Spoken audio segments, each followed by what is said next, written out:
Olá, está tramitando aqui na Comissão de Constituição e Justiça da Câmara dos Deputados a PEC 032 de 2020, que trata da chamada reforma administrativa. É um tema que divide opiniões. O governo argumenta que a reforma irá trazer modernidade, eficiência e economia de recursos para o setor público.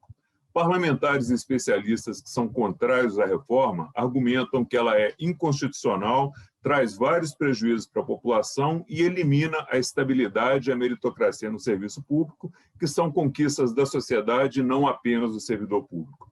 E para conversar sobre esse assunto, o nosso convidado dessa edição do programa é o deputado Gervásio Maia, do PSB da Paraíba. Eu sou Fernando Gomes e este é o Palavra Aberta. Deputado, seja muito bem-vindo, obrigado por ter aceitado o nosso convite para conversar sobre esse assunto. Eu agradeço, Fernando, a oportunidade de poder bater um papo aqui contigo, abraçar todos que fazem TV Câmara e mandar um forte abraço, é claro, ao povo brasileiro. Obrigado, deputado. Deputado, a reforma administrativa, da forma que ela foi apresentada, proposta, ela vai beneficiar o país? Ela vai realmente trazer essa eficiência, essa modernidade que ela se propõe a trazer? Primeiro, Fernando, no início da sua fala, você falou que a reforma administrativa, a PEC 32, que o governo fala em economia. Não existe uma única palavra no texto que foi assinado pelo Poder Executivo, que tramita na Câmara, falando sobre um único centavo de economia. Não existe isso.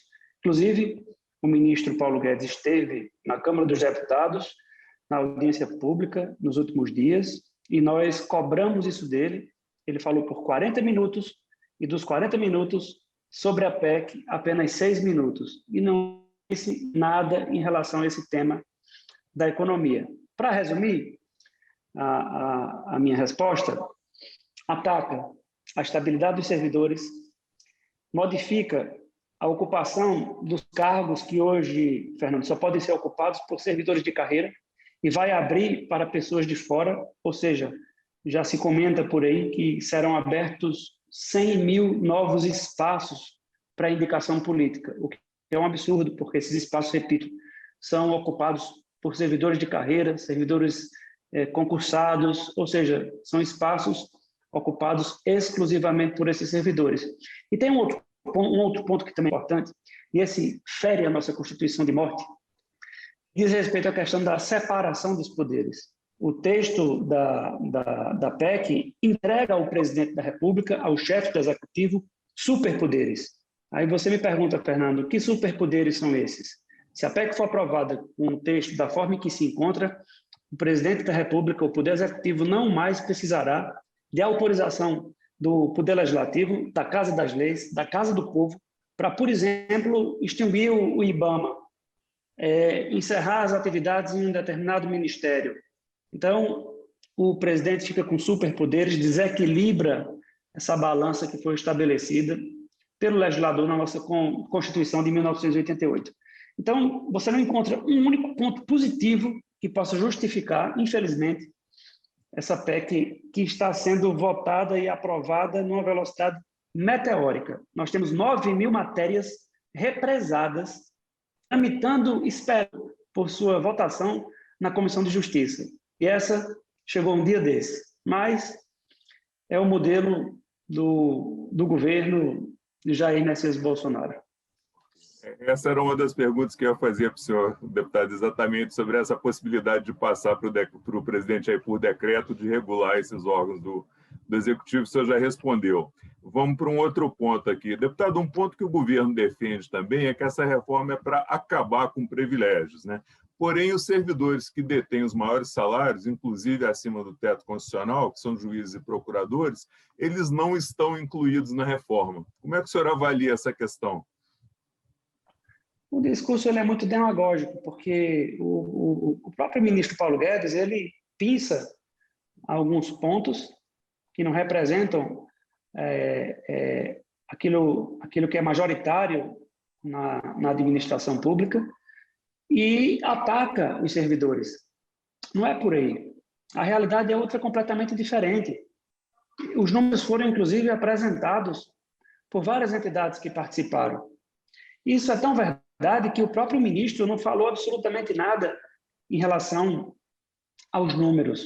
Então, a gente percebe que no conjunto como um todo, a reforma administrativa ela trará um prejuízo muito grande. O quesito estabilidade, que eu te falei agora há pouco, como é que você vai acreditar que um fiscal do IBAMA, por exemplo, vai enfrentar ou vai lá um auto de infração para alguma empresa, uma madeireira dessas aí, que esteja desmatando a nossa Amazônia? Ou algum servidor da Receita Federal que tiver que lavrar um auto de infração em relação a algum poderoso? E a Advocacia Geral da União, que somente em 2020 eles trouxeram de volta os cofres da União, Fernando, 630 bilhões de reais. Sem estabilidade, eles vão ter de enfrentar os poderosos, porque se isso acontecer, eles podem perder o que eles conquistaram com muito estudo, com muita dedicação. Então, quando você aprofunda a coisa, você vê que nada do que o governo diz tem consistência. Inclusive no próprio texto assinado pelo presidente da República.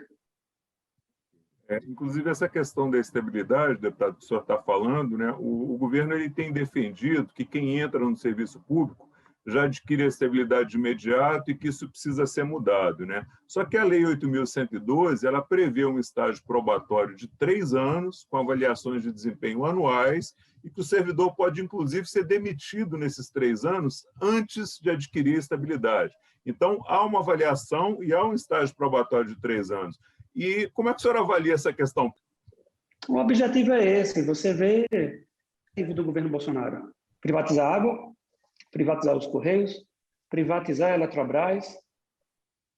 Você viu agora, votado na Câmara dos Deputados, a retirada das licenças ambientais. Qual é a credibilidade que o presidente Bolsonaro tem para falar sobre a política ambiental do seu governo? O Brasil é uma vergonha internacional quando você fala na questão ambiental. Pelo mundo inteiro. Inclusive, alguns países já tentaram ajudar, já se ofereceram para ajudar o Brasil, encaminhando recursos para o Brasil, para conter as queimadas na Amazônia, entre outros danos. E Bolsonaro faz de conta que isso não existe. Esse PL que foi aprovado, ele abre a porteira no quesito ambiental. É realmente muito preocupante o que está acontecendo. Então, você retira a estabilidade, coloca naqueles que são ocupados exclusivamente por servidores de carreira, aqueles que são indicados pela política, a exercer essa pressão no que, infelizmente, está sendo destruído no Brasil. Nós estamos perdendo as conquistas. A privatização dos Correios, não sei se falei, é um exemplo muito claro disso. Então, é isso que está sendo. Cada parte do texto faz parte de um plano bem arquitetado pelo governo para atingir o que é vender o Brasil e vender o Brasil barato. Pior é isso. É isso que nós estamos vendo na reforma administrativa. Ela alicerça esse plano de entrega do Brasil. E a reforma administrativa, depois de votada, eu espero que ela não passe, essa PEC ela vai dar melhores condições para que eles atinjam esses objetivos de abrir mais e mais a questão tal, e entre outros tantos temas que a gente está vendo, por que o papel dos servidores, ocupando esses espaços estratégicos dos carreira, é extremamente importante para essa manipulação das coisas, conforme a gente tem assistido todo dia em relação ao governo Bolsonaro. Deputado, o nosso tempo já está se esgotando aqui. Eu agradeço a participação do senhor aí no programa e deixo 1 minuto aí para o senhor fazer as considerações finais, por favor. Dizer que nos últimos dias a gente tem enfrentado uma dificuldade muito grande.